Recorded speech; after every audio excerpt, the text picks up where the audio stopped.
பார்த்தீங்கன்னா ஒரு 3 விதமான மெட்டீரியல் வாங்கியிருக்கோம். அது எங்கெங்க இருந்து வாங்கியிருக்கோம் அப்படின்னு சொல்லிட்டு உங்களுக்கு நான் காமிக்கிறேன், கொஞ்சம் பாருங்க. இது பார்த்துக்கிட்டிங்கன்னா திண்டுக்கல்ல இருந்து நம்ம கொரியர் பண்ணி வாங்கியிருக்கோம். இது பார்த்துக்கிட்டிங்கன்னா சென்னையிலேருந்து வந்திருக்கு. இது பார்த்துக்கிட்டிங்கன்னா சேலத்துலேருந்து நம்ம வாங்கியிருக்கோம். இது எல்லாமே இப்போ வந்து உங்களுக்கு அன்பாக்சிங் காமிச்சிடுறேன் ஓப்பன் பண்ணிவிட்டு.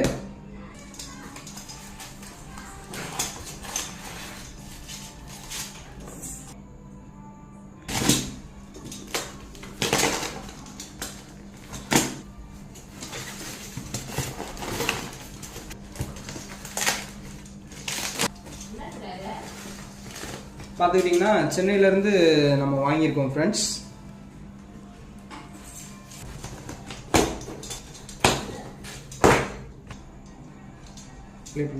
சேலத்துலேருந்து நம்ம வந்து கிராஸ் பாக்ஸ் வாங்கியிருக்கோம். பார்த்திங்கன்னா உங்களுக்கு தெரியும். மேலேயே நம்ம வந்து ஹோல்ஸ் போட்டு நம்ம தனியாக வாங்கியிருக்கோம்.